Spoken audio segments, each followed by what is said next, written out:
Vacunas, sí, las que están en el calendario oficial de vacunaciones de cada país. Que en cada país, pues sus expertos sanitarios deciden qué vacunas son las que convenientes y necesarias para la población. O sea, yo no estoy en contra de las vacunas y tampoco estoy a favor de todas o como se están. Sí, un poco lo que cuento en el libro, Carlos, es que en estos últimos quizás 7 u 8 años que llevo trabajando más el tema de vacunas, he visto pues errores o irregularidades, a veces corruptelas, a veces muchos conflictos de intereses que me hacen dudar incluso a mí, que claro, por eso he escrito el libro. Y al final, pues yo como periodista, que no soy médico, sí que me genera una serie de dudas e intento también un poco dar información de casos concretos para que también sean los padres los que elijan con información. Ese es un poco mi punto de vista.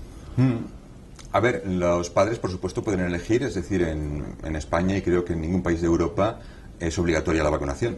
Claro. Entonces, por supuesto, pueden elegir y a partir de esa base, puesto que es así. Ahora, tampoco se puede elegir en el aire, es decir, no pueden unos padres decir, pues yo ahora vacuno a mi hijo de la fiebre amarilla, pues yo ahora vacuno a mi hijo de la encefalitis japonesa, porque son vacunas que no tienen ningún sentido en nuestro medio. Entonces, claramente, en cada país tiene que haber gente que sabe y entiende de eso, que tiene que decir cuáles son las vacunas necesarias aquí. Es decir, yo no creo que deba haber vacunas opcionales, es decir, hay un calendario y lo importante es que todas las familias sigan ese calendario oficial. Muchos padres me preguntan, bueno, ¿y cuáles son las necesarias, las eficaces, las seguras, todas las de los calendarios? Yo, bueno, yo he cogido 3 médicos que tenéis 3 puntos de vista muy diferentes. Uno que tú conoces, Xavier Uriarte, que digamos es muy crítico con muchas vacunas. Luego me he ido al extremo, digamos, sí, bueno, el extremo, tú mismo lo manifiestas en tu libro. Tú que estarías a favor de casi todas, ¿no? Y bueno, en general, de los calendarios vacunales, ¿no? Pero tú estarías en el extremo opuesto. Y luego me he ido a un tercer o un término medio que sería Juan Gervas, no sé si lo conoces, es un médico rural de Madrid que me parece un tío bastante sensato e informado, ¿no? Y él haría un 50-50. Él considera que la mitad más o menos, y sobre todo coincidiendo, en general hablo, con las más antiguas serían para él las esenciales, que las llama así, y luego sobre todo las más modernas son las que él pone en duda y algunas considera que no deberían estar dentro de los calendarios vacunales. ¿Que hay algún médico que dice que no hay que vacunarse? Pues bueno, haber oído médicos decir muchas tonterías sobre muchos temas. También hay médicos diciendo que hay que dar el pecho cada 3 horas, o que no te puedes meter al niño en la cama, o que hay que destetar antes de los 6 meses.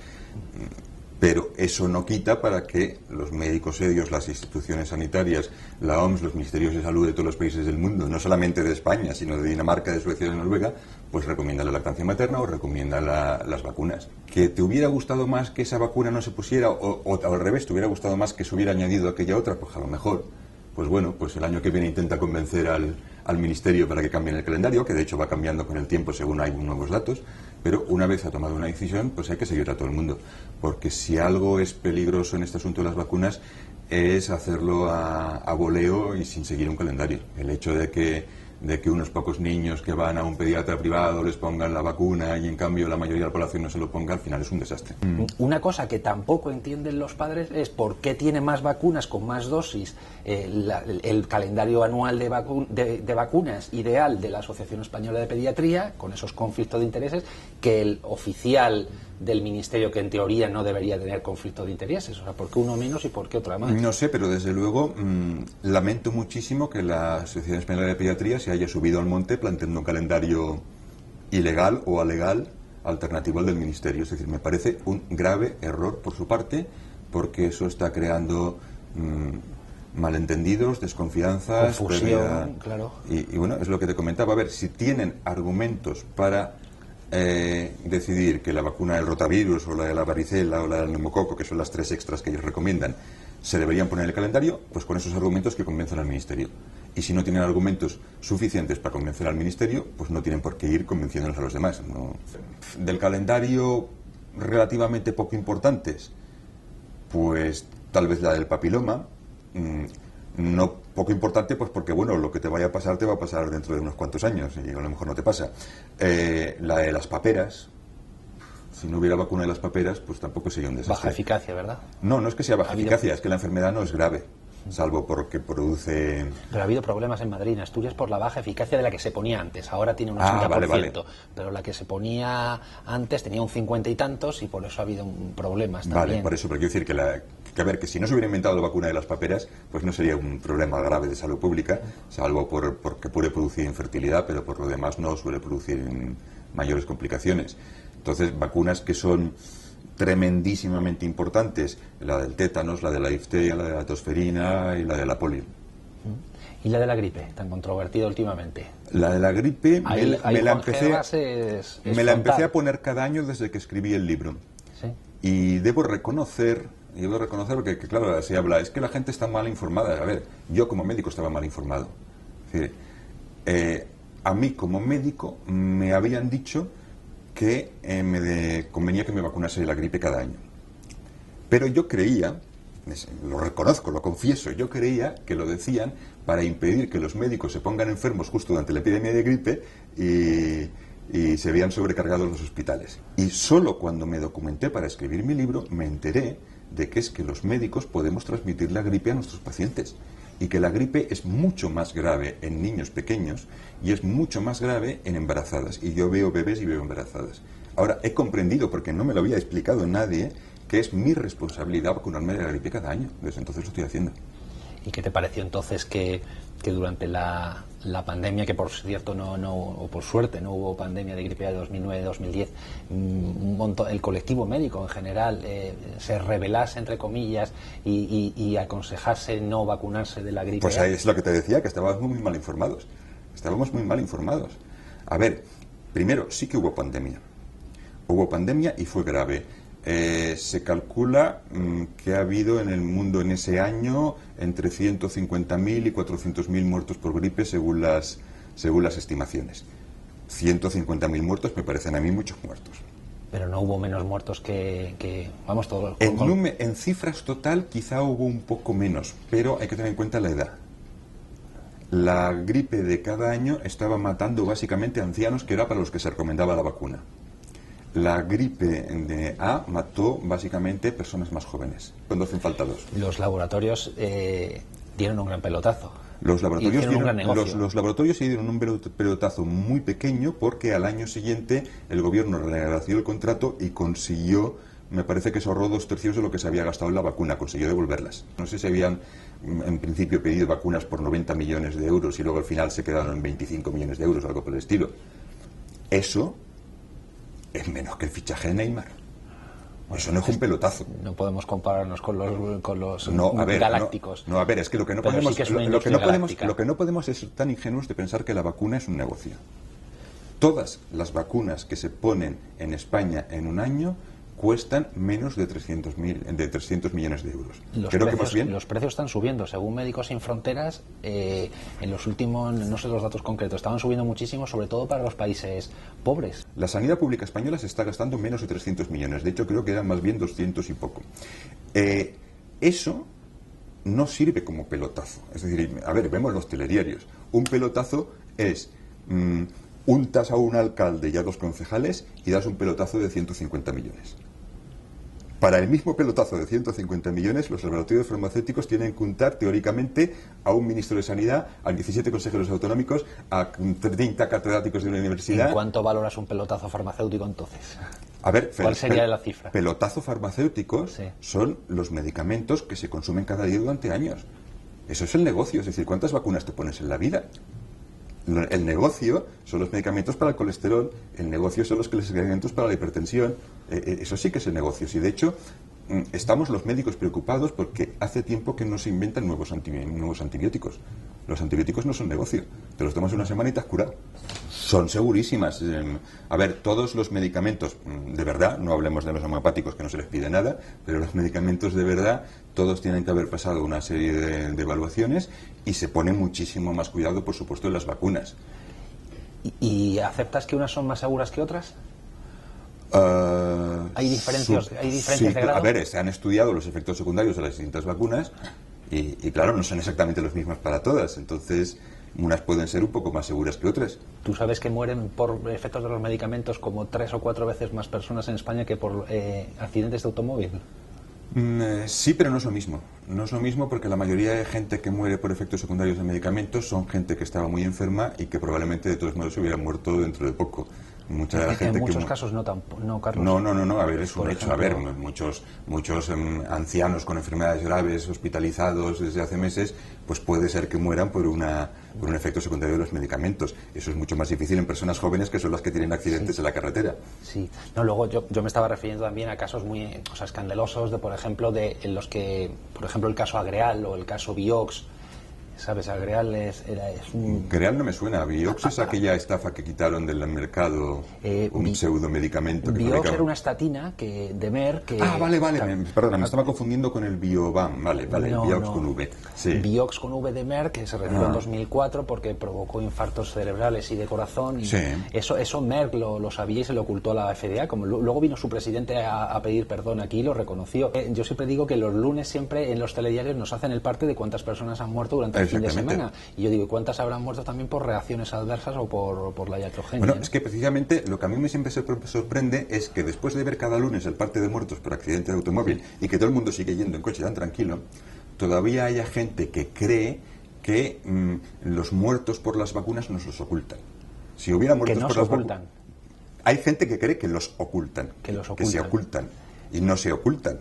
No se ocultan, lo mismo que no se ocultan los ahogados en las piscinas o los muertos en accidente de automóvil. Te iba a pedir tu opinión, ahora opino yo, pero te iba a pedir la opinión precisamente sobre eso.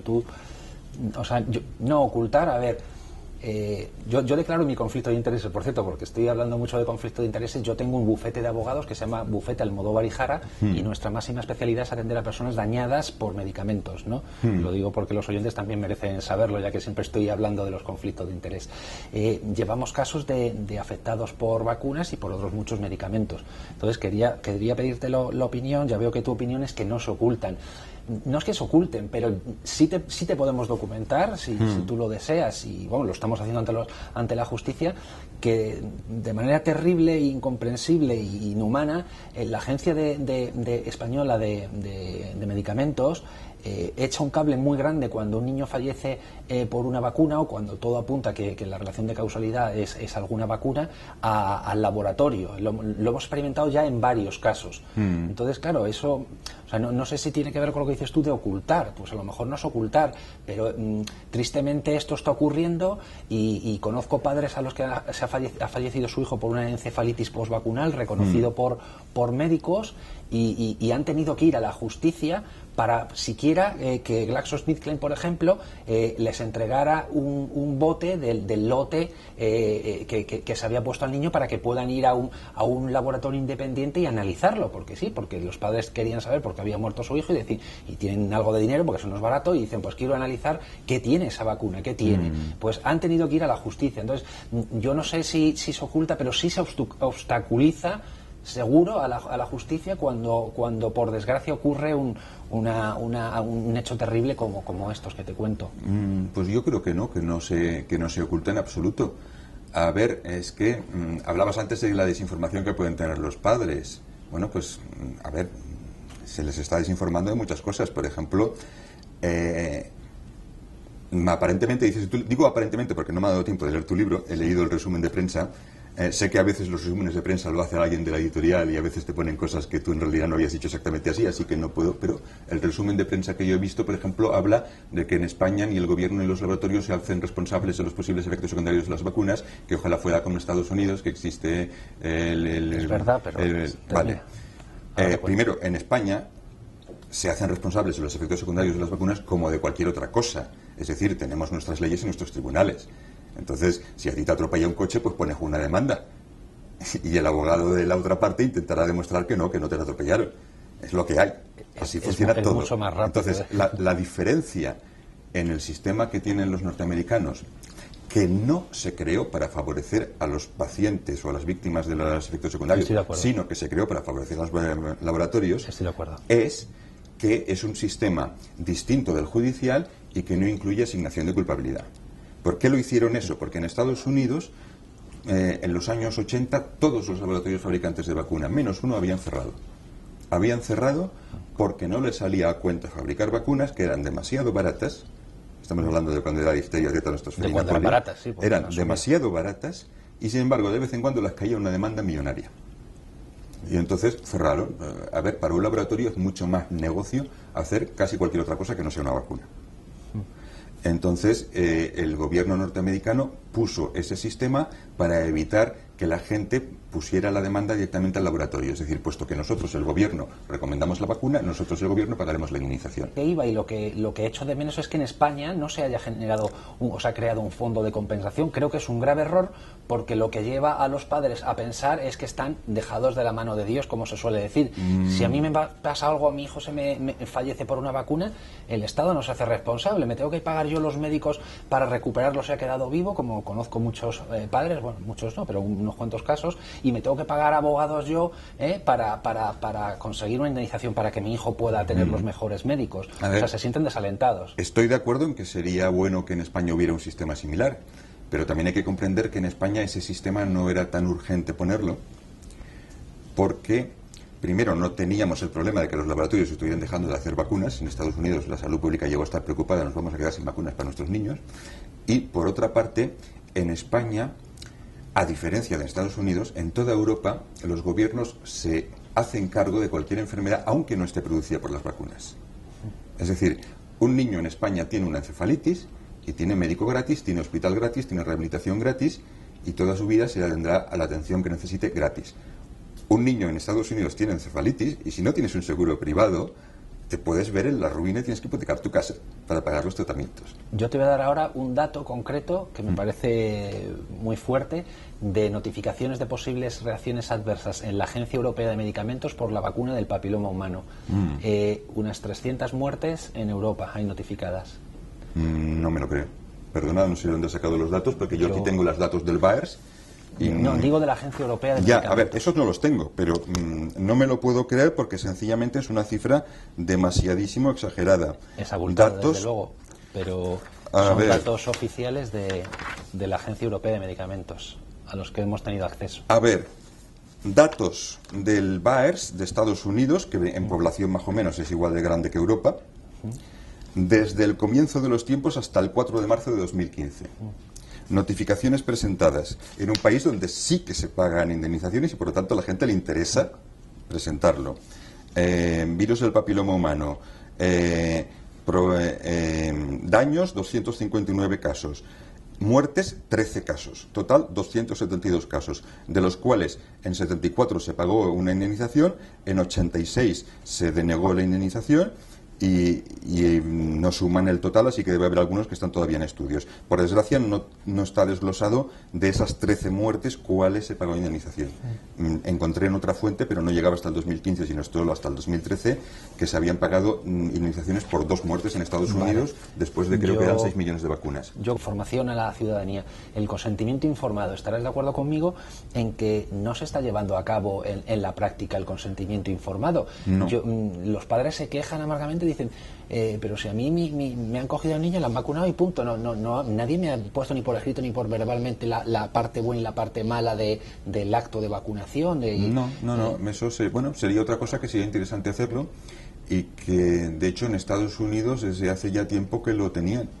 Es decir, que allí en algunos casos pueden negarse la vacunación, tiene que estar justificado. Es decir, en Estados Unidos prácticamente la vacunación sí que es obligatoria, aunque en diversos estados admiten excepciones religiosas o excepciones filosóficas, y algún estado no admiten ni excepciones y que se hacen tonterías, pero lo que sí que es obligatorio es firmar.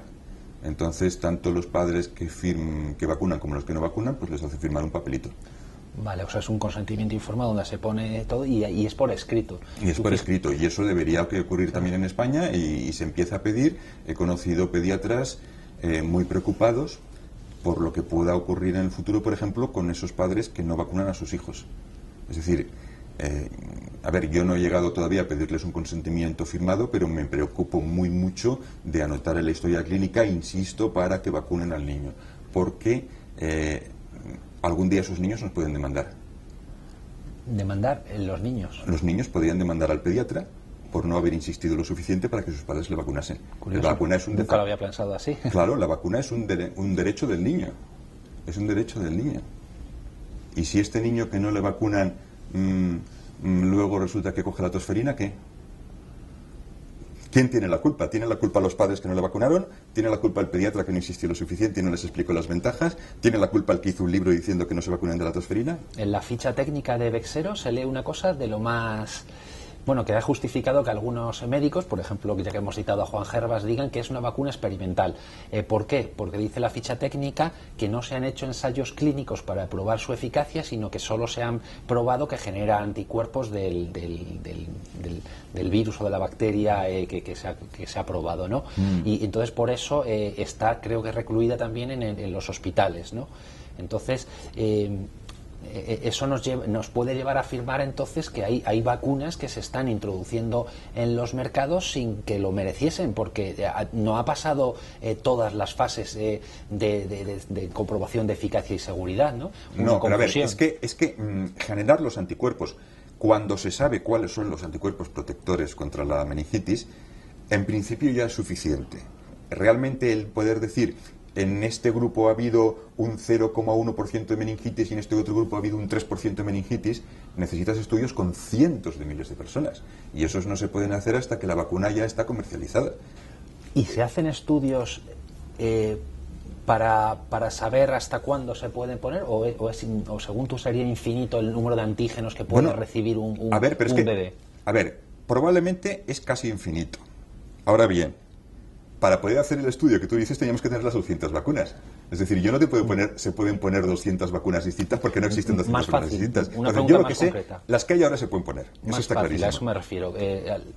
Pero se ha estudiado con las que hay. Se ha estudiado plenísimamente. Es decir, para poner las varias vacunas juntas, se tiene que demostrar en estudios que no hay más efectos secundarios por ponerlas juntas. A ver, por supuesto, es la suma de efectos. Es decir, si una produce cefalea y la otra produce vómitos, pues juntas producen cefalea y vómitos. Lógico. Pero no el doble de cefalea o el doble de vómitos. Si no es así, no se ponen juntas, se ponen separadas. Por eso hay vacunas que se ponen todas el mismo día y vacunas que se ponen aparte.